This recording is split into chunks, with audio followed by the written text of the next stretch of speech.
Assalamualaikum warahmatullahi wabarakatuh. Bismillah, walhamdulillah, wassalatu wassalamu ala rasulillah Sayyidina Maulana Muhammad ibn Abdillah wa ala alihi wa sahbihi wa mawalah wa la hawla wa la quwwata illa billahil aliyyil azim. Rabbi shrah li sadri wa yassir li amri wahlul 'uqdatam min lisani yafqahu qawli.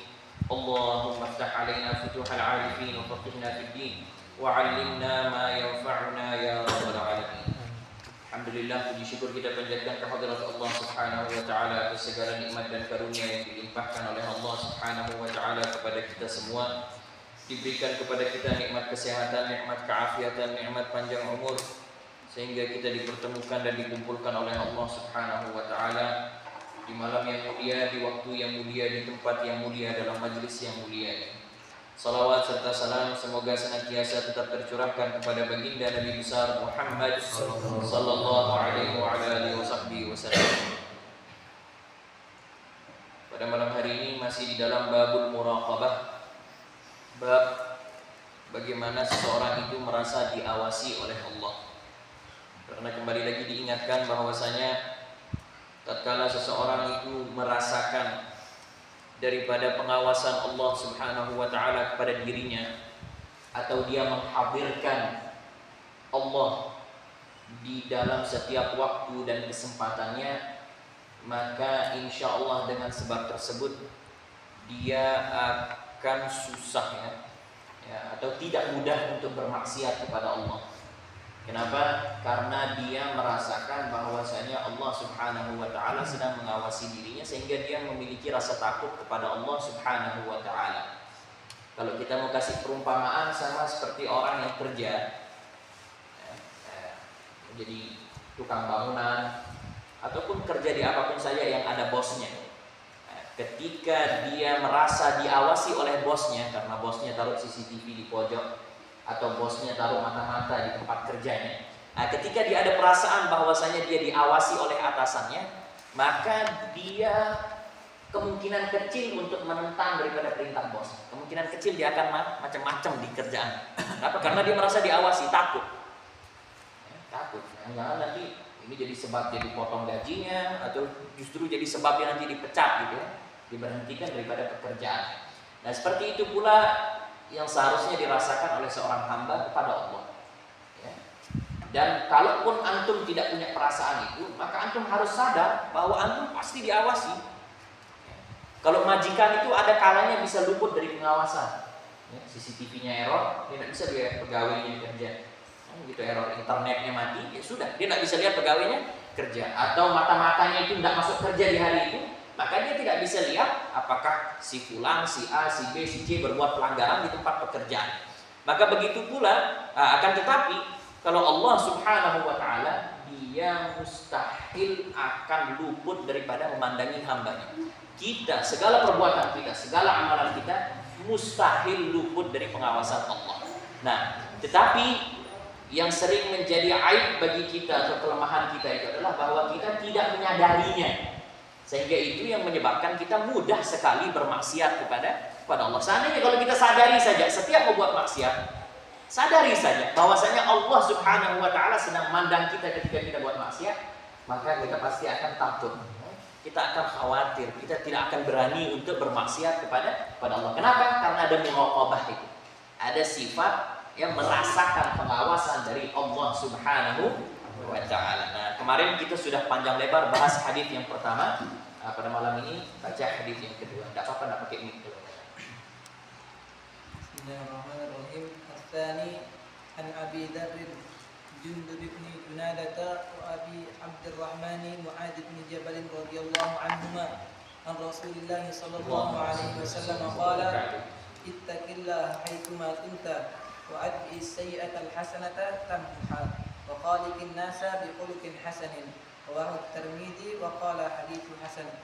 Dari Abu Dzar Jundub bin Junadah dan Abu Abdurrahman Mu'adz bin Jabal radhiyallahu anhuma, dari Rasulullah sallallahu alaihi wasallam, beliau bersabda, bertakwalah kepada Allah di mana saja kamu berada, iringilah keburukan dengan kebaikan, niscaya kebaikan itu akan menghapuskannya, dan pergaulilah manusia dengan budi pekerti yang Hadis yang kedua dari sahabat Abu Dzar radhiyallahu taala anhu.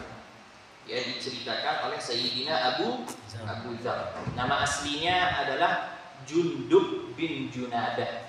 Ya, ada riwayat yang bilang Jundab bin Junadah. Boleh Jundab, boleh Jundub. Ya.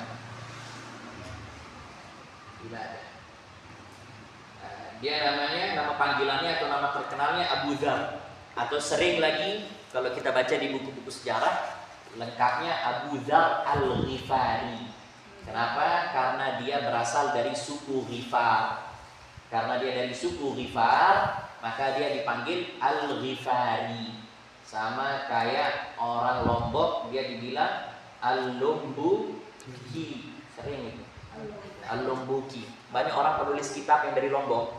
Yang itu kalau perhatikan, itu pasti ditulis ya. Di akhirnya Fulan bin Fulan, Syekh Fulan bin Fulan bin Fulan Al-Lombuki. Karena dia memang menisbatkan dirinya sebagai orang Lombok. Ya, sama kayak Syekh Zainuddin. Ya, beliau dibilang Al-Amfenani. Ya, walaupun beliau dari Pancor, tapi dijuluki Al-Amfenani. Kenapa? Karena beliau waktu nyebrang ke Mekah itu lewat pelabuhan Ampenan. Di Mekah dia ditahu, oh ini orang dari Ampenan. Makanya dia di Mekah saja dia dipanggil Zainuddin Al-Amfenani. Ya, dia dipanggil Al-Amfenani, orang Ampenan. Nah, begitu juga Abu Dzar Al-Ghifari, karena dia berasal dari suku Ghifar, ya, dari desa Ghifar. Abu Dzar Al-Ghifari ini termasuk di antara orang-orang yang awal masuk Islam. Bahkan dalam riwayat dikatakan beliau ini adalah orang yang kelima atau keenam masuk Islam di luar keluarganya Nabi. Ya, kalau kita tidak hitung keluarganya Nabi, maka dia termasuk orang yang kelima atau orang yang keenam masuk Islam. Nah, beliau adalah orang yang pertama kali juga mengucapkan salam kepada Rasulullah SAW. Orang pertama kali yang buat salam, Assalamualaikum ya Rasulullah. Yang pertama kali mengucapkan itu adalah Abu Dzar Al-Ghifari. Sebelum itu, kalau ketemu baginda Nabi, biasanya mengucapkan Na'imta sabahan. Biasanya. Apa arti Na'imta sabahan? Selamat pagi. Na'imta masaan. Selamat siang, selamat sore. Biasanya orang kalau ketemu Nabi, karena itu salam yang umum. Belum pernah ada orang yang mengucapkan Assalamu alaika. Nah, ini orang yang pertama kali mengucapkan dengan tahiyatul Islam. Itu dia Sayyidina Abu Dzar Al-Ghifari. Assalamu alaika ya Rasulullah. Dan ucapannya itulah yang dipakai sampai sekarang. Assalamualaikum warahmatullahi wabarakatuh. Assalamualaikum. Waalaikumsalam. Nah, ini yang pertama kali mengucapkan adalah Sayyidina Abu Dzar Al-Ghifari. Cuma bukan Waalaikum ya. Jangan biasakan Waalaikum. Lengkap. Karena Assalamualaikum itu doa keselamatan untukmu, keselamatan untuk kita. Assalamualaikum wa ala ibadillahi sholihin. Kalau kita masuk ke rumah kosong, ya, kalau masuk ke rumah kosong itu juga biasakan ucapkan salam. Kita baru pulang dari mana ke rumah kita sendiri, buka pintu, Assalamualaikum wa alaikum wa ala ibadillahi sholihin. Tetap ucapkan salam berdasarkan dari Al-Qur'an. Idza dakhaltum buyutan fasallimu ala anfusikum tahiyatan min indillahi mubarakatan thayyibah, di surah An-Nur. Disuruh untuk mengucapkan salam kalau dalam sendiri, tetap ucapkan salam untuk menghormati diri dan juga menghormati makhluk yang kita tidak lihat. Assalamualaikum. Nah, beliau lah orang yang pertama kali mengucapkan tahiyatul Islamnya, Sayyidina Abu Dzar Al-Ghifari. Nah, beliau ini orangnya cerdas, tetapi beliau terlalu banyak diam. Abu Dzar ini terlalu banyak diam, sampai Sayyidina Ali bin Abi Thalib beliau ngomong, Abu Dzar ini bagaikan mangkok yang berisi penuh, ya, maksudnya kepalanya ini berisi penuh dengan ilmu, tapi kata beliau summa uqi'a alaih, tetapi beliau tidak pernah membagi isi mangkok itu karena terlalu banyak diam. Abu Dzar terlalu banyak diam, dia penuh ilmu tetapi terlalu banyak diam. Uqi'a itu bukan bahasa fusha, bahasa amiyahnya, tapi dari zaman dulu sudah ada. Uqi'a itu bahasa halus dari pelit, agak pelit ya. Sayyidina Ali yang menceritakan Abu Dzar Al-Ghifari agak pelit. Bukan beliau bilang orangnya pelit, tapi tidak mau bagi lah. Karena beliau lebih mengutamakan diam daripada berbicara. Sayyidina Abu Dzar radhiyallahu taala. Nah, beliau meninggal dunia ya, di daerah namanya Rabdah. Ya, daerah namanya Rabdah di tengah padang pasir. Ya, Sayyidina Abu Dzar itu meninggal di tengah padang pasir. Ya, bersama istrinya. Dia berdua saja buat kemah, tinggal di tengah padang pasir sama istrinya. Nah, ketika beliau meninggal dunia, istrinya bingung. Udah ada teman di tengah padang pasir. Kalau kita sekarang, kalau kita mengumpamakan di tengah hutan, tidak ada orang satu pun yang akan bisa membantu. Ini mau diapakan jenazah suaminya? Maka dengan izin Allah Subhanahu Wa Taala melintaslah rombongan kafilah pedagang waktu itu. Ternyata ternyata rombongan itu adalah rombongan Sayyidina Abdullah bin Mas'ud radhiyallahu taala anhu. Maka Sayyidina Abdullah lihat ada perempuan terus ada mayit di tengah padang pasir kosong, maka dibantulah. Nah, setelah dikuburkan baru Abdullah bin Mas'ud tanya, karena perempuan dia nggak tahu ini perempuan siapa, ditutup mukanya. Maka ditanya, siapa kamu? Oh, saya istrinya Abu Dzar. Ah, berarti yang dikubur tadi itu adalah Abu Dzar. Iya, itu adalah sahabat engkau ya Abdullah. Itu adalah Abu Dzar Al-Ghifari yang tidak dia lihat karena sudah dibungkus, sudah ditutup oleh istrinya Sayyidina Abu Dzar Al-Ghifari. Meninggal di Rabadah, meninggal di daerah namanya Rabadah. Dan Nabi SAW sudah sampaikan itu dari dia masih hidup. Wahai Abu Dzar, kamu kelak akan mati dalam keadaan kesepian. Kamu akan mati kesepian. Itu sudah diceritakan oleh baginda Rasulullah SAW. Nah, beliaulah yang meriwayatkan hadis ini. An Abi Dzar Jundub bin Junadah wa Abi Abdurrahman Mu'adz bin Jabal. Jadi perawi hadisnya ini dua orang, bukan hanya Abu Dzar, tetapi ada juga sahabat yang kedua, namanya Abu Abdurrahman, nama aslinya adalah Mu'adz bin Jabal. Ya, Mu'adz bin Jabal radhiyallahu taala anhu. Mu'adz bin Jabal, beliau masuk Islam pada umur 18 tahun dan beliau ikut semua pertempuran bersama baginda Rasulullah SAW, dari perang Badar, perang Uhud, perang Khandaq, perang Khaybar, semuanya dia ikut ya bersama baginda Rasulullah SAW. Dalam suatu hadis baginda Nabi SAW pernah bersabda tentang Mu'adz. Ini kita cerita sedikit tentang Mu'adz bin Jabal. Nabi SAW bersabda, "A'lamu ummati bil halali wal haram Mu'adz bin Jabal." Orang yang paling faham halal dan haram di umatku, ya, atau di antara sahabatku adalah Sayyidina Mu'adz bin Jabal. Itu kata baginda Rasulullah SAW. Orang paling alim di antara para sahabat. Dan juga pernah suatu hari baginda Nabi SAW manggil Mu'adz. Ya Mu'adz, dipanggil. Maka datanglah Mu'adz. Maka Nabi SAW lalu bersabda, Ya Mu'adz, inni uhibbuk. Wahai Mu'adz, sesungguhnya aku mencintaimu. Aku mencintai. Maka Mu'adz mengatakan, aku juga ya Rasulullah. Wa inni uhibbuka ya Rasulullah. Ya. Maka Nabi SAW mengatakan, karena aku cinta kepadamu, aku kasih kamu suatu hadiah. Ya. Maka Mu'adz bertanya, apa hadiah itu ya Rasulullah? Rasulullah SAW bukan ngasih hadiah berupa hadiah kayak kita sekarang, uang atau apa ya, sebagai ungkapan cinta, tetapi dikasih amalan oleh baginda Rasulullah SAW. Apa itu amalannya? Yaitu Mu'adz, jangan pernah meninggalkan amalan ini setiap selesai sholat. Setiap selesai sholat kamu baca amalan ini. Apa itu? Allahumma a'inni ala dzikrika wa syukrika wa husni ibadatik. Yang biasa kita baca setiap habis sholat. Allahumma a'inni ala dzikrika wa syukrika wa husni ibadatik. Jangan pernah kamu tinggalkan. Nah, ini juga selain juga untuk Mu'adz dari baginda Nabi SAW, ini juga amalan yang sangat bagus untuk kita amalkan. Sayyidina Mu'adz bin Jabal meninggal dunia di dekat kota Quds, dekat Palestina, dan dikuburkan di daerah tersebut. Beliau meninggal dunia karena ta'un amwas, ya, karena penyakit wabah yang sedang mewabah pada waktu itu. Beliau meninggalnya muda pada umur 38. Beliau meninggalnya umur 38 tahun. Di zaman Sayyidina Umar, meninggalnya di zaman Sayyidina Umar bin Khattab radhiyallahu taala. Nah, dua orang sahabat Abu Dzar dan Mu'adz bin Jabal ini, mereka bercerita ya bahwasanya baginda Rasulullah sallallahu alaihi wasallam bersabda. Apa sabda Nabi? Ittaqillaha haitsu ma kunta. Bertakwalah kamu kepada Allah dimanapun saja kamu berada.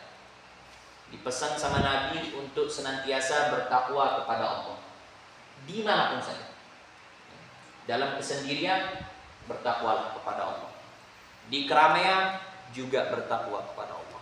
Sama teman tetap bertakwa kepada Allah. ya, berada bahkan di tempat yang paling hina sekalipun, di tempat qada hajat, tetap kamu jaga ketakwaan kepada Allah. Haitsu ma kunta, dimanapun saja kalian berdua ini berada. Ya, itu kata baginda Rasulullah Sallallahu Alaihi Wasallam. Karena takwa ini, Bapak Ibu, dia wasiat yang sering diwasiatkan dan memang harus terus sering diwasiatkan.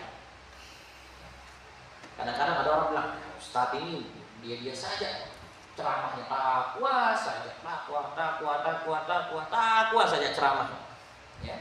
Padahal dia tidak tahu wasiat takwa ini walaupun sering diwasiatkan, tetapi berat untuk diamalkan. Ya, sering diwasiatkan, tapi berat sekali untuk diamalkan. Sama seperti orang tua kalau mau lepas kita, kalau mau pergi keluar kota ya, yang mau ngekos, yang mau mondok. Apa kalau kata orang tua besar? Jangan tidak makan, jaga kesehatan, ya kan? Nanti kalau dia telepon lagi, ingat ya, jaga kesehatan, jangan lupa makan. Ya, itu saja dipesan.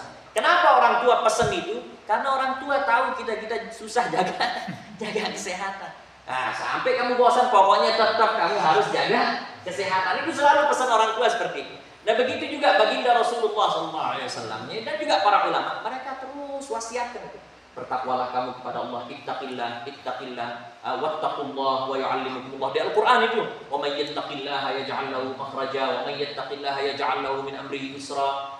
Innallaha ma'al muttaqin, innallaha yuhibbul muttaqin, innallaha. Semua banyak isinya wasiat tentang takwa. Kenapa? Wasiat takwa ini bagaimanapun bosan kita dengarkan, tetapi sebenarnya susah untuk kita amalkan. Makanya coba bayangkan ya, saking pentingnya wasiat takwa ini, sampai khutbah Jumat, kalau tidak ada wasiat takwanya tidak sah. Khutbah Jumat yang tidak ada wasiat takwanya itu tidak sah. Harus ada wasiat takwanya. Mana-mana dia bilang usikum wa nafsiyya bitaqwallah. Pokoknya harus ada wasiat takwa. Saking pentingnya orang itu mengingatkan saudara muslimnya itu tentang takwa. Nabi Shallallahu Alaihi Wasallam setiap didatangi oleh para sahabat minta nasihat, salah satu yang beliau pesankan itu adalah takwa. Ya, ittaqillah, ya, jagalah takwaan kamu kepada Allah. Sama juga seperti ini. Ya, ittaqillaha haitsuma kunta. Jagalah ketakwaan kepada Allah dimanapun saja kamu berada. Dan karena takwa ini, Bapak Ibu, ini adalah jalan kebaikan di dunia dan di akhirat. Ya. Dan juga di dunia saja, di Al-Quran disampaikan, wa may yattaqillaha yaj'al lahu makhraja. Barang siapa bertakwa kepada Allah, maka Allah akan jadikan atau berikan dia jalan keluar. Masalah itu jalan keluarnya takwa, Bapak Ibu. Ya, bukan curhat. Masalah itu jalan utama untuk keluar itu adalah takwa. Ya, selain juga menyelesaikan daripada masalah pastinya. Jangan ya saya takwa kepada Allah, nggak selesai masalahnya, harus juga. Ya, tetapi awal untuk menyelesaikan masalah itu dengan takwa, berdoa, beristighfar, memohon, baru kemudian diselesaikan. Tetap harus ada ikhtiar, tetapi jangan lupa unsur takwa. Ada cerita tentang takwa ya. Ada salah seorang sahabat, ini asbabun nuzul. Wa may yattaqillaha yaj'al lahu makhraja wa yarzuqhu min haitsu la yahtasib. Apa sebab turunnya ayat? Ada cerita, ada salah seorang sahabat, saya lupa namanya. Dia pergi kepada baginda Rasulullah SAW melaporkan bahwa ada anaknya hilang. Ya Rasulullah, saya punya anak hilang karena ditangkap sama orang kafir. Ditangkap. Sekarang ini ya Rasulullah, sudah beberapa hari ini anak saya ditangkap, ditawan sama orang kafir, di penjara. Ibunya di rumah nangis terus ya Rasulullah. Ya. Mana saya kepikiran anak saya, mana saya kepikiran istri saya juga nangis setiap hari ini. Dia tangiskan anaknya. Wajar, ibu kehilangan anak pasti menangis. Maka ya Rasulullah, tolong jalan keluar ya Rasulullah. Tolong, apa yang harus saya lakukan? Maka Nabi mengatakan, ittaqillaha wasbir. Nabi jawab dia, kamu takwa pada Allah, terus sabar. Sahabat ini mikir bahwa Nabi akan kumpulkan pasukan, bawa pedang, kita pergi, bebaskan ini anaknya. Nabi bilang, takwa sama Allah, sabar. Sama suruh istrimu banyak-banyak baca la haula wala quwwata illa billahil aliyil azim. Suruh baca. Nabi ngomong, mau bilang apa? Nah, dia pulang. Maka ketika dia sampai rumah, istrinya sudah nunggu nih, apa kata Rasulullah. Sampai rumah, suamiku. Apa dia bilang Rasulullah? Suruh takwa, sama disuruh sabar. Ya, sama kamu diperintahkan oleh Nabi untuk perbanyak ucapan la haula wala quwwata illa billahil aliyyil azim. Nah, kira-kira ini ibu-ibu ya terutama ya. Kira-kira kalau suami ibu pergi ya, ke ustaz nanya sesuatu atau cari jalan keluar, terus tiba-tiba ustaz itu jawab itu, suruh istrimu baca la haula wala quwwata illa billah. Kalau tidak tumbuh ya, orang mau cari jalan keluar justru disuruh takwa dan sabar. Kalau secara zahir orang pasti tidak akan terima. Tetapi disinilah perbedaan antara wanita sahabiyah dengan wanita akhir zaman. Timpang jauh. Lihat apa kata istri sahabat ini. Apakah benar Rasulullah pesan seperti itu? Benar. Rasulullah bilang kita suruh takwa, disuruh sabar, sama kamu disuruh banyak-banyak baca la haula wala quwwata illa billahil aliyyil azim. Maka istrinya bilang, kalau Nabi bilang begitu, kita amalkan. Nah, itu luar biasa. Nabi bilang begitu, kita amalkan. Sudah, mulai saat ini saya berhenti nangis. Saya takwa kepada Allah, saya sabar, saya baca la haula wala quwwata illa billah. Jarak berapa hari dengan usaha ibunya yang takwa dan sabar dan juga membaca la haula wala quwwata illa billahil aliyyil azim. Tiba-tiba si anak itu subhanallah dengan izin Allah Subhanahu wa taala, dia berhasil kabur dari penjaranya. Dapat dia kabur dari penjaranya. Dan bukan cuma dapat kabur, dapat juga mengambil kambing-kambing punyanya orang-orang kafir itu. Jadi bukan cuma dapat kabur, dapat juga dapat ngerampok juga. Ngerampok. Dan itu diperbolehkan kalau di masa peperangan itu diperbolehkan untuk ambil apapun saja milik musuh. Itu jadi ghanimah nantinya, boleh. Kalau sekarang nggak boleh, kita nggak lagi situasi perang. Jangan terus demo-demo dikit bentrok terus akhirnya Indomaret diambil bang. Yang penjarahan itu tidak boleh kalau itu ya. Itu beda lagi bang. Nah ini kalau peperangan lagi di masa peperangan maka itu boleh dilakukan. Maka si anak ini berhasil bawa kambing punya musuh dan bukan cuma 1, 2 sampai 10. Dia berhasil bawa 4.000 ekor kambing. 4.000 ekor kambing dia berhasil bawa. Itu dia bawa, berhasil dia sampai ke Madinah giring 4.000 ekor kambing.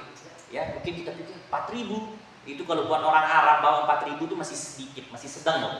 Gembala kambing itu kalau 4.000 itu sedang. 4.000 itu 4.000, 5.000 itu dia bisa gembala sendiri. Kalau orang Arab sendiri.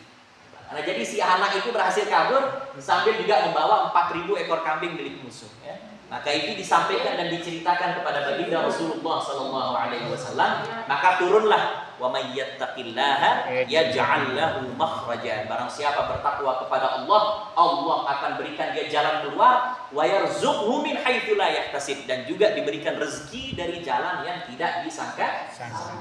Itu kuncinya adalah bertakwa kepada Allah. Itu makanya Nabi pesan ittaqillaha haitsuma kunta. Lalu kemudian yang kedua, pesan yang kedua dari Nabi, wa atbi'is sayyi'atal hasanata tamhuha. Ikutkan perbuatan yang buruk dengan perbuatan yang baik, maka perbuatan yang baik itu akan menghapus dosa keburukan yang telah dilakukan. Setiap habis buat buruk, cepat-cepat ganti dia dengan perbuatan baik. Maka perbuatan baik yang kita lakukan itu akan menghapus keburukan yang sebelumnya.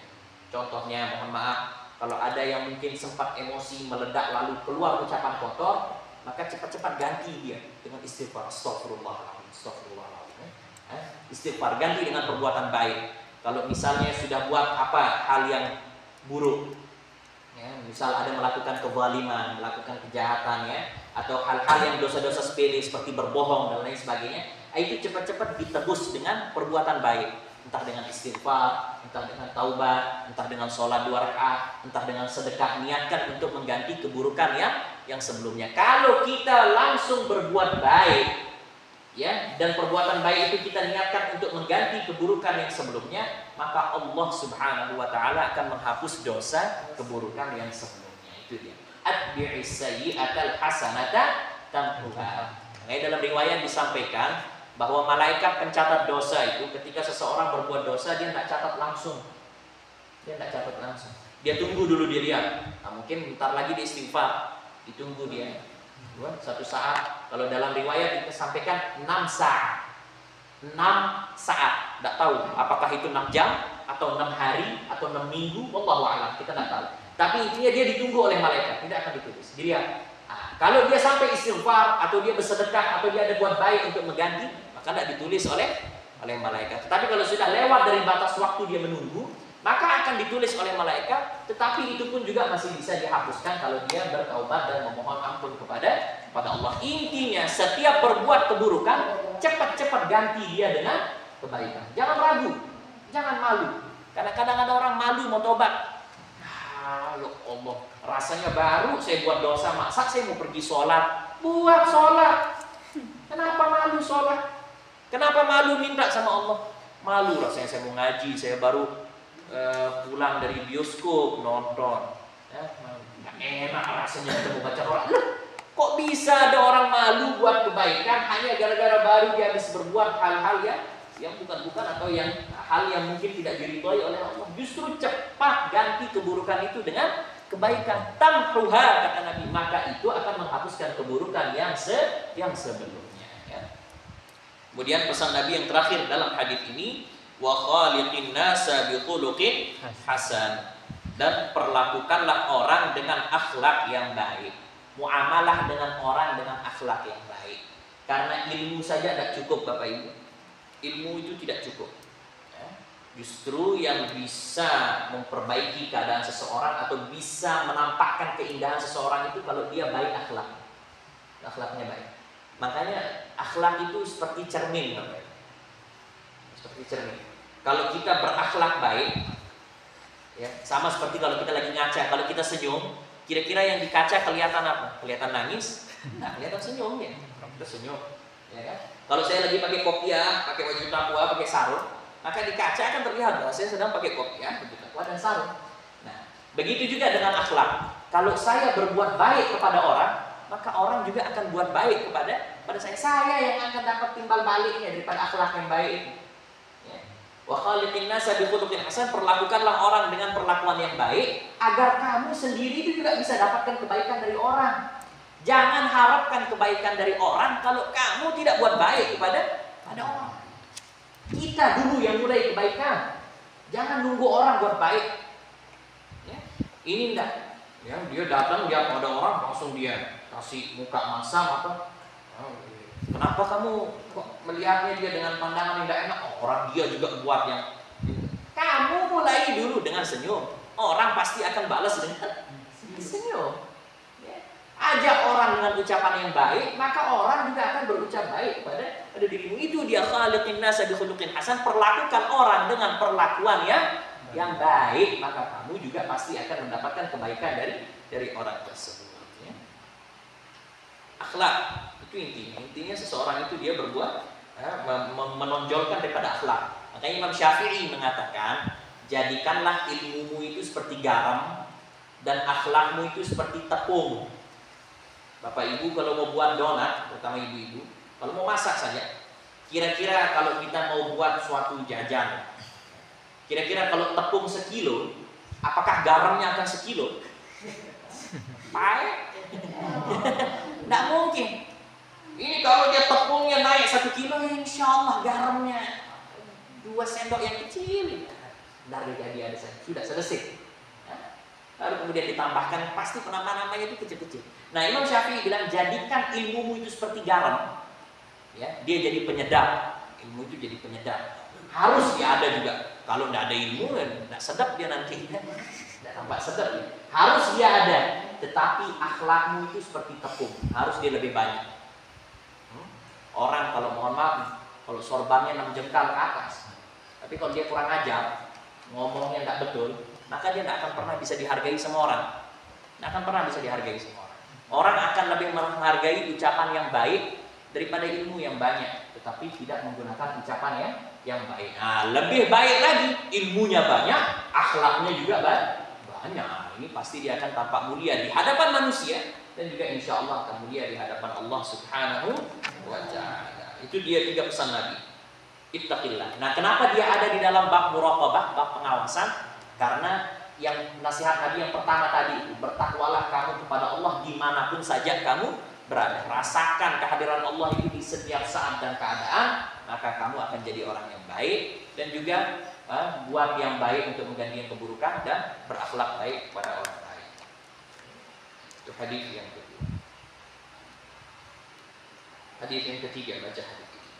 Bismillahirrahmanirrahim. Al-Thalith an Ibn Abbas radhiyallahu anhuma qala kuntu khalfan Nabi sallallahu alaihi wasallam yawman faqala ya gulam inni u'allimuka kalimatin ihfadillah yahfadka ihfadillah tajidhu tujahaka idza sa'alta fas'alillah wa idza ista'anta fasta'in billah wa'lam anna al-ummata law ijtama'at ala an ya'fuka bi shay'in lam yanfa'uka illa bi shay'in qad katabahu Allah laka wa in ijtama'u ala an yadurruka bi shay'in lam yadurruka illa bi shay'in qad katabahu Allah 'alayka rufi'atil aqlamu wa jaffatis suhufu rawahu at-Tirmidzi wa qala haditsu hasan sahih wa fi riwayatin ghairi at-Tirmidzi ihfadillah tajidhu amamaka ta'arraf ila Allah fi ar-raha'i ya'rifka fi shiddati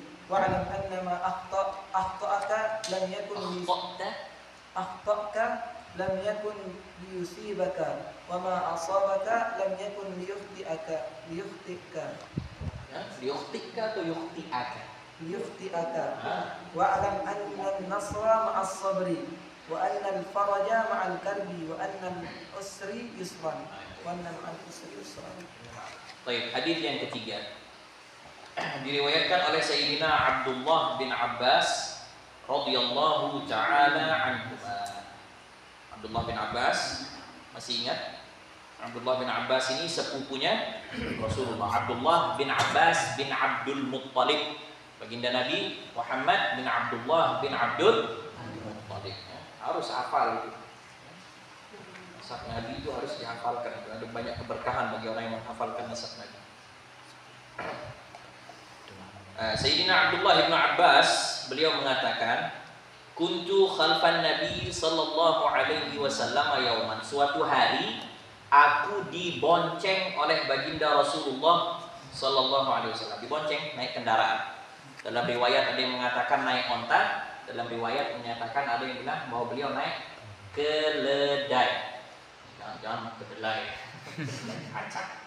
Keledai. Dari salah sebut. Keledai. Nah, dalam riwayat ada bilang bahwa dia naik onta, tapi riwayat yang lebih kuat bahwa beliau naik keledai. Abdullah bin Abbas digonceng oleh Rasulullah Sallallahu Alaihi Wasallam, dan banyak sahabat sebenarnya yang sering digonceng oleh baginda Rasulullah SAW. Jadi Nabi itu sering kalau pergi berjalan itu sering bawa sahabat di belakangnya, dan biasanya yang beliau bawa itu yang masih kecil-kecil, tidak berat, kasihan kendaraan, bawa yang besar-besar sama umurnya yang berat. Sering bawanya anak-anak ya yang kecil. Walaupun beberapa kali dalam riwayat itu beliau juga bawa orang yang seumuran dengan beliau, dibonceng naik bersama. Maka kata Abdullah bin Abbas, baginda Rasulullah Sallallahu Alaihi Wasallam beliau bersabda, ya gulam, inni u'allimuka kalimatin. Wahai anak kecil. Kalau orang Malaysia cakap budak kecil ya. Anak kecil. Ya gulam. Gulam itu panggilan buat anak kecil dari dia mulai bisa ngomong sampai sebelum balik. Itu dia kalau dalam bahasa Arab dipanggil ya gulam. Ya anak kecil gulam. Kalau kita kan di bahasa Indonesia kan kalau anak ya anak sudah, anak kecil enggak ada. Kalau dalam bahasa Arab itu beda dia. Anak yang begini panggilannya gulam. Nanti kalau dia agak besaran lagi, kalau dia kecilan lagi sobi namanya. Kalau dia besaran jadi dia gulam. Nah, kalau dia besaran lagi nanti beda dia. Syabab, ada kahal, ada terus itu ada sesuai dengan umur itu nanti ada rentetannya. Kalau kita kan anak-anak, remaja, dewasa, terus orang tua. Terus innalillahi ya. Tidak ada lagi. Tapi kalau dalam bahasa Arab itu persekian itu ada panggilan khusus ya, ada panggilan tersendiri. Nah, Nabi mengatakan, hai anak kecil, inni u'allimuka kalimatin. Wahai anak kecil, aku mau mengajarkan kamu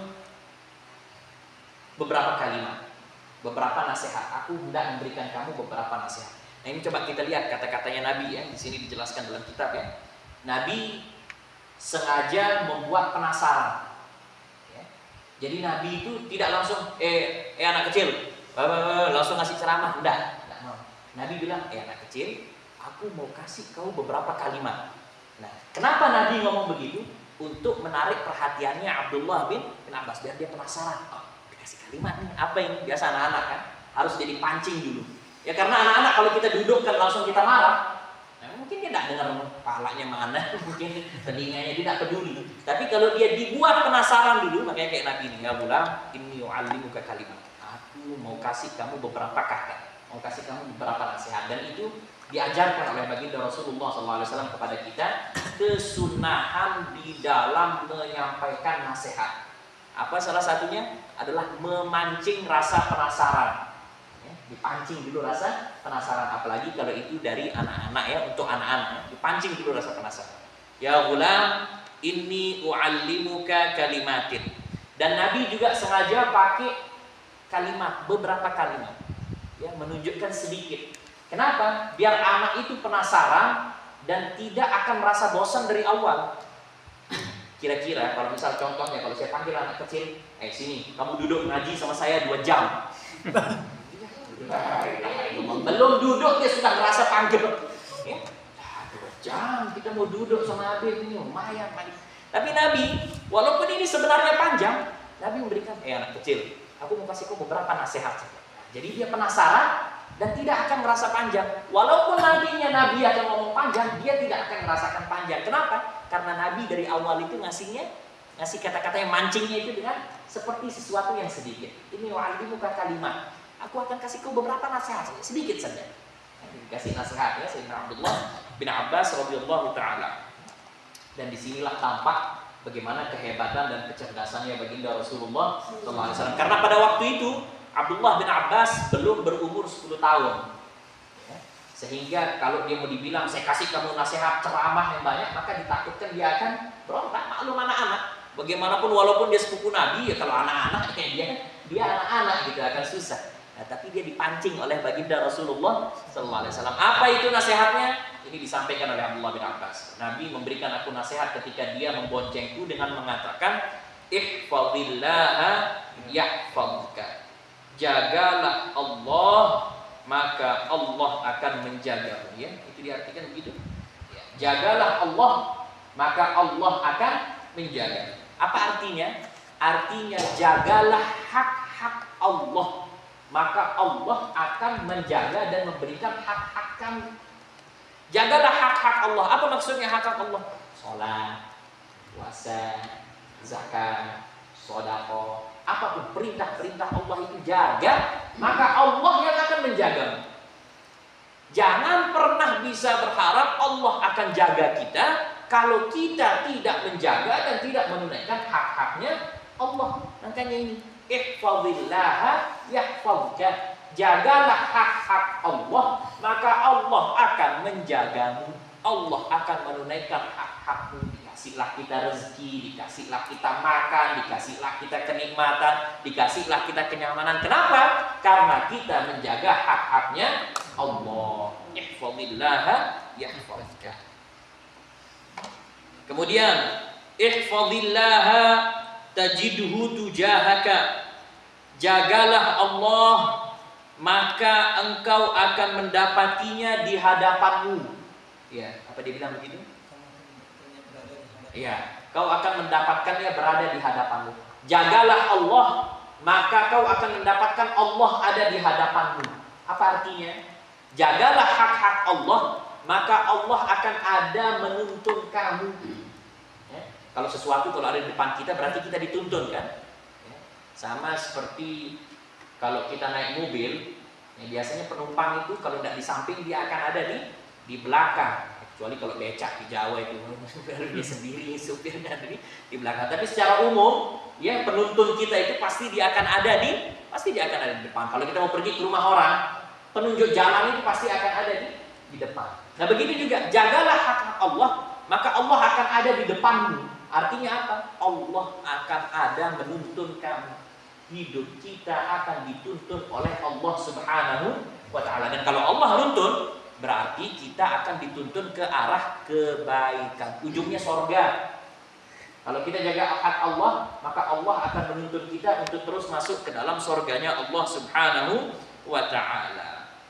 Lalu kemudian, idza sa'alta fas'alillah. Ya anak kecil, kalau kamu memohon sesuatu, maka memohonlah kamu kepada Allah. Idza sa'alta fas'alillah. Kalau memohon itu, kamu memohonnya kepada Allah. Ingat Allah dulu kalau ada masalah. Kalau memiliki suatu keinginan itu ingat Allah dulu. Idza sa'alta fas'alillah. Kalau kamu memohon, maka memohonlah kamu kepada Allah. Ya. Jangan memohon kepada orang lain. Karena perbendaharaan langit dan bumi ini di tangan Allah, bukan di tangan makhluk. Bukan di tangan malaikat, bukan di tangan jin, bukan di tangan manusia, bukan di tangan orang sakti, bukan. Perbendaharaan dan keagungan serta kepemilikan ini semuanya hak murni milik Allah. Makanya kalau minta, hendaknya kita meminta kepada Allah. Idza sa'alta fas'alillah wa idza sta'anta fasta'in billah. Dan kalau kamu mau meminta tolong, maka minta tolonglah kamu kepada Allah. Bahkan diriwayatkan para sahabat ya. Kalau para sahabat itu ya, jangankan untuk urusan dunia, urusan akhirat, urusan apapun ya. Bahkan baginda Rasulullah SAW, beliau pernah bersabda, ya hendaknya seseorang di antara kalian itu meminta apapun, minta dulu kepada Allah. Yang pertama kali kita mintakan itu adalah Allah. Hatta kata Nabi, sampai-sampai kata baginda Nabi, syif'ana'li. Ya, syif'ana'li ya. Sampai-sampai untuk urusan tali sandal pun kalau putus, kamu minta kepada Allah. Minta dulu kepada Allah, baru kemudian kita cari tukang sol, sepatu. Boleh, itu tetap harus ditempuh. Ya, usaha makhluk itu tetap harus ditempuh. Tapi sebelum melakukan usaha makhluk, kamu minta dulu kepada Allah. Nah, kayak para ulama, bahkan mungkin dalam riwayat para sahabat juga kalau saya tidak khilaf, itu mereka bahkan kalau urusan garam habis, mereka minta dulu, ya Allah, garam saya habis ya Allah. Nah, baru kemudian dia ngomong sama suaminya, atau baru si suami itu pergi ke pasar untuk beli garam. Dia memang pasti akan pergi beli garam, tapi sebelum dia pergi beli garam, dia minta dulu kepada Allah. Jangan lupa sama Allah. Minta tolong sama Allah. Minta sesuatu, kamu memintanya juga kepada Allah. Wa'lam, kata baginda, ketahuilah, annal ummata law ijtama'at 'ala an yanfa'uka bi syai'in lam yanfa'uka illa bi syai'in qad katabahu Allah lah. Ketahuilah wahai Abdullah, ya, sesungguhnya apabila seluruh makhluk Allah, seluruh manusia berkumpul untuk memberikan manfaat kepadamu, maka kamu tidak akan bisa mendapatkan manfaat kecuali apa yang sudah ditentukan oleh Allah. Semua manusia kumpul, ya, berusaha bikin kita sembuh. Misalnya kalau kita sakit, maka kita tidak akan sembuh kecuali sembuh itu diizinkan oleh Allah. Siapapun saja, mau pergi kemana pun saja, kalau Allah tidak berkehendak, maka tidak akan terjadi kepada kita. Manfaat itu tidak akan bisa datang kecuali datangnya dari Allah. Begitu juga sebaliknya, ya, wa ini jitama'u ala ayyadurruka bi syai'in lam yadurruka illa bi syai'in qad katabahu Allahu 'alaik. Dan ketika seluruh manusia berkumpul untuk berbuat keburukan kepadamu, mau bunuh kamu, mau racuni kamu, mau siksa kamu, maka kamu tidak akan mendapatkan kemudaratan sedikit pun kecuali itu sudah ditentukan oleh Allah. Berapa banyak kita lihat ada orang yang dia berusaha dibunuh oleh banyak orang, tetapi dia selamat saja. Susah sekali, ya. Nah, itu menandakan bukti bahwasanya takdir atau sesuatu itu terjadi murni hanya keputusan dari Allah. Itu semuanya keputusan datang dari Allah. Sehingga kenikmatan itu kalau datang kepada kita, jangan terlalu senang, karena nikmat itu datangnya dari Allah. Dalam Al-Quran itu dikatakan, "Likai la ta'saw 'ala ma fatakum wa la tafrahu bima atakum." Ya. Kalau kamu kehilangan sesuatu, jangan terlalu sedih. Itu adalah ketentuan dari Allah. Kehilangan itu ketentuan dari Allah. Ya. Ma asaba, ayat sebelumnya, ma asaba min musibatin fil ardi wala fi anfusikum illa fi kitabim min qabli an nabra'aha. Semua yang terjadi musibah atau apapun saja itu merupakan catatan dari Allah, itu sudah ditentukan dari dulu. Ya. Kalau kamu ditimpa musibah, kehilangan, jangan terlalu sedih, karena itu ketentuan dari Allah. Jangan salahkan orang. Oh ini dokternya tidak betul, ini tadi cara nyuntiknya. Sudah, kalau orang sudah hilang, orang sudah tiada, orang sudah meninggal, terima. Itu sudah merupakan ketentuan dari Allah. Oh ini coba dia tadi tidak naik mobil ini, enggak, dia kecelakaan. Tidak ada faedah dari ucapan itu sama sekali. Sekarang apa untungnya? Coba. Apa untungnya buat kita? Yang kecelakaan dia kecelakaan. Yang naudzubillah kakinya patah, dia tetap kakinya patah. Tidak ada untungnya sama sekali ucapan coba. Nah, lebih baik coba itu ganti dia dengan doa, semoga kamu lekas sembuh. Ya kalau dia meninggal semoga amalnya diterima oleh Allah. Itu lebih afdal daripada kita berandai-andai. Karena andai-andai itu tidak ada manfaatnya sama sekali. Makanya di sini dikatakan, kalau semua orang kumpul memberikan mudarat kepada kamu tidak akan pernah bisa dapat mudarat kecuali apa yang ditentukan oleh Allah. Itu tanamkan dalam diri kita. Tanamkan. Sehingga ketika ditimpa musibah, ya Allah, Engkau tahu yang terbaik ya Allah, saya terima apa yang Kau tentukan ya Allah. Ketika diberikan juga kesenangan, ya Allah, kesenangan juga datang dari Engkau ya Allah. Ya, jika ila taksaw ala ma fatakum wala tafrahu bima atakum, jangan terlalu senang kalau dikasih nikmat, karena itu juga titipan dari Allah. Senang dapat rumah besar, senang dapat mobil, besok ketika dia diambil mobilnya nangis, sedih dia lagi. Ya, jangan terlalu senang, jangan pernah terlalu senang dengan nikmat yang datang dari Allah, dan juga jangan sedih atas cobaan yang datang dari Allah, karena segala sesuatu ini datangnya dan ditentukan oleh Allah Subhanahu wa ta'ala. Rufi'atil aqlam wa juffatus suhuf. Ya, juffat atau jaffat di kitab? Jaffat ya. Rufi'atil aqlam. Jaffat. Rufi'atil aqlam wa jaffatus suhuf.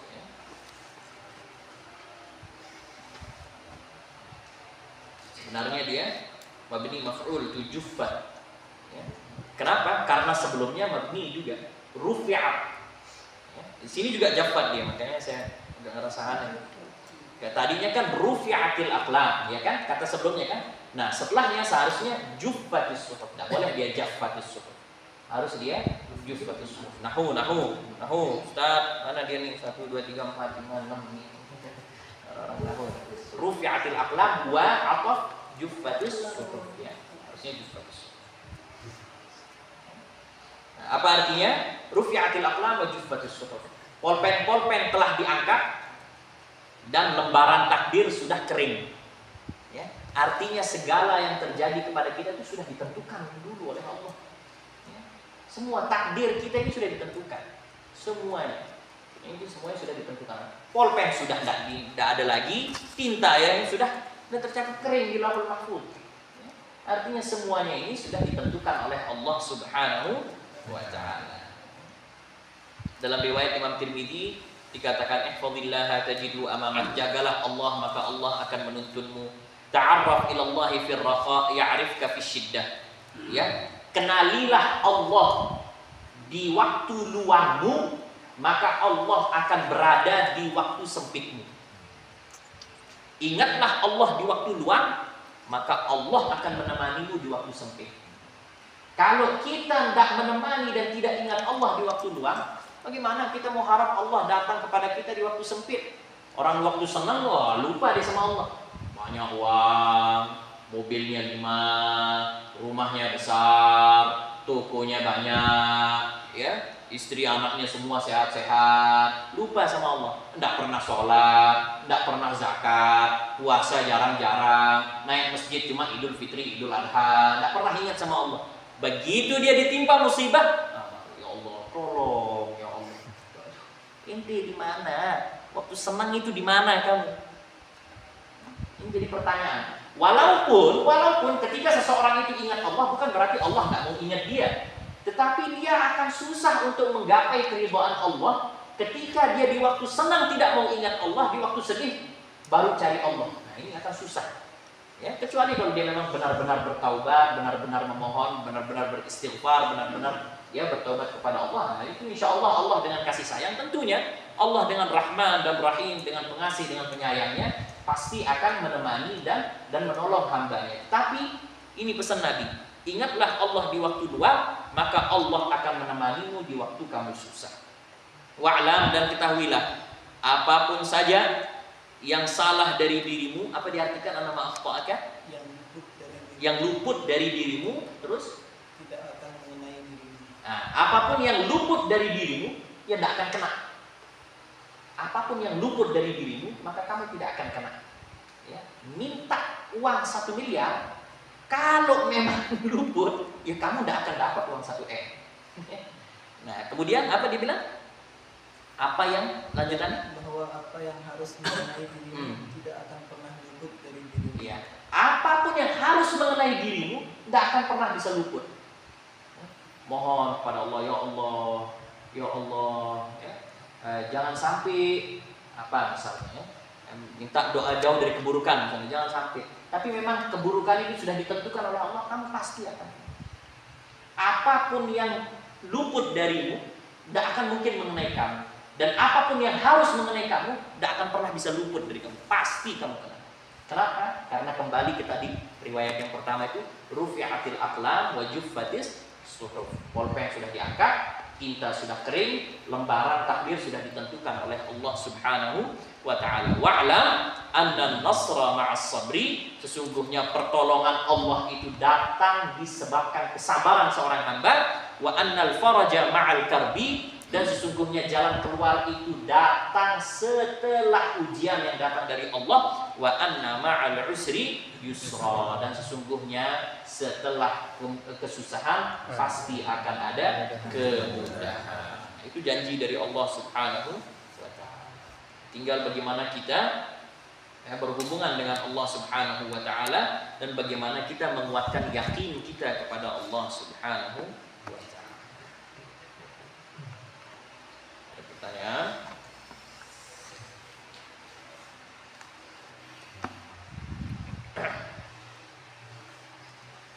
Mas?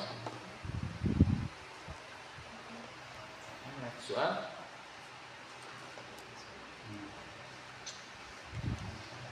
Untuk isu.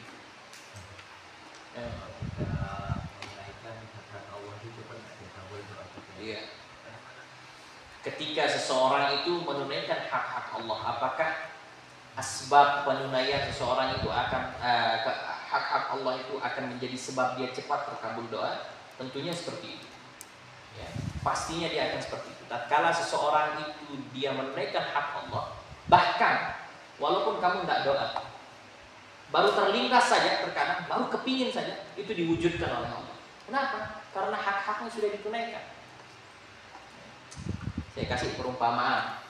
Ketika saya menunaikan apa yang diperintahkan oleh atasan, ya, maka apapun yang saya minta kepada atasan pasti dia akan ngasih. Dia suruh kita masuk kerja dari jam 8, pulang jam 8 malam. 8 pagi masuk, pulang 8 malam. Setiap hari kita seperti itu. Nanti kamu setiap zuhur, kamu tutup, pergi sholat. Nanti setelah sholat kamu buka lagi, kamu sapu-sapu dia dikit. Apapun yang dia perintahkan itu kita jalani, maka apapun yang kita minta pasti dia akan kasih. Nah, bos, mau cuti lo ini seminggu maupun liburan, pergi, pasti dikasih. Kenapa? Karena hak-hak yang dia perintahkan itu sudah kita tunaikan. Ya. Bos, THR-nya salah, ambil, dikasih, pasti. Kenapa? Karena hak-hak dia yang dia minta itu kita tunaikan. Nah, bahkan walaupun kita tidak sampaikan, berubah saja kita melek beli motor, ya. Duduk, ya. Kenapa? Kepingin beli motor, kasih motor. Ya. Padahal kita tidak minta sama dia, dikasih. Kenapa? Saking kita selalu menunaikan daripada hak-haknya. Begitu juga antara hubungan seorang hamba kepada Allah. Tatkala dia senantiasa menunaikan hak-haknya Allah, maka Allah akan kabulkan. Mau minta apa? Pasti dia akan dikabulkan oleh Allah Subhanahu wa taala. Tapi ada kalanya seseorang itu dia sudah menunaikan, ya, tetapi dia tidak terkabul-kabul doanya. Ya. Sholat sudah, puasa Ramadan tidak pernah bolong, zakat toko selalu dia tunaikan, tapi doa tidak pernah kabul. Nah, ini satu di antara dua. antara amalannya itu masih ada yang tidak benar, coba cek. Sholat oke, kamu sholat 5 waktu, tapi coba lihat, jangan-jangan ada rukun yang dia tidak kerjakan, ya, atau ada cara yang tidak benar, itu perhatikan. Makanya kembali lagi ilmu, itu pentingnya ilmu seseorang. Orang jangan puas dengan amal tapi ternyata tidak perhatikan ilmu, itu penting tuh. Nanti perhatikan nanti sholatnya. Kalau jangan-jangan sholat alhamdulillah sholat saya sudah benar sesuai dengan yang diperintahkan. Coba lihat zakat, benar kamu bayar zakat atau tidak? Oh iya, ternyata dia tidak bayar 2,5%. Ternyata dia bayar semau-maunya saja zakat. Nah, itu jadi pelajaran. Nah, itu mungkin jadi sebab amalannya mungkin tidak sampai kepada Allah Subhanahu wa ta'ala. Nah, itu dievaluasi. Itu kemungkinan pertama. Atau kemungkinan yang kedua, amalannya sudah bagus, semuanya sudah benar, hak Allah semua dia tunaikan, doanya tidak kabul-kabul. Kenapa? Ini bisa jadi bahwa Allah Subhanahu wa ta'ala menyimpan doa-doanya itu untuk naik nanti di saat dia susah, benar-benar susah. Ketika dia benar-benar susah, dirasa perlu, di situ dia diberikan banyak oleh Allah. Doanya yang dulu-dulu itu semua ditabung oleh Allah. Dikasih dia begitu dia susah, diberikan dia semuanya oleh Allah. Atau nanti dia diberikan di hari kiamat.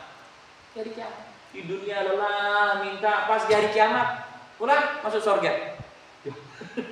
Perasaan nggak sakti-sakti lalu di dunia ini. Tiba-tiba suruh masuk surga tanpa hisab. Kenapa? Karena dia sudah senantiasa berdoa di dunia. Itu tempat dia dibalas oleh Allah Subhanahu wa ta'ala. Makanya jangan juga pernah bosan berdoa. Jangan pernah bosan berdoa. Terus minta doa. Tidak dikabulkan, terus saja minta. Nah, itu akan jadi tabungan untuk kita nanti. Kalau tidak di dunia, nanti di akhirat akan dibalas dan dibayar oleh Allah Subhanahu wa ta'ala. Sa'alaka ibadi anni fa inni qarib ujibu da'watad da'i idza da'an. Aku akan mengabulkan permohonan hamba ketika dia mohon. Kapan? Bisa di dunia, bisa juga di akhirat. Jangan pernah berputus asa dari memohon kepada Allah Subhanahu wa ta'ala. Baik Bapak Ibu hadirin wal hadirat rahimakumullah, kami mengundang Bapak Ibu hadirin wal hadirat sekalian untuk kita bersama-sama hadir di dalam rohah pengajian rutin bulanan kita di pondok di sini di Yayasan Darul Quran pada hari Sabtu besok tanggal 21 Juni 2025 setelah sholat asar, ya. Pada hari Sabtu tanggal 21 Juni 2025 setelah sholat asar kita bersama-sama rohah dan pengajian rutin bulanan juga disampaikan kepada Bapak Ibu hadirin wal hadirat yang mungkin belum sempat hadir pada kesempatan ini, disampaikan untuk bersama-sama hadir dalam pengajian tersebut insyaallah taala dengan izin Allah Subhanahu wa taala. Subhanallahumma wa bihamdika asyhadu an la ilaha illa anta astaghfiruka wa atubu ilaik. Assalamualaikum warahmatullahi wabarakatuh.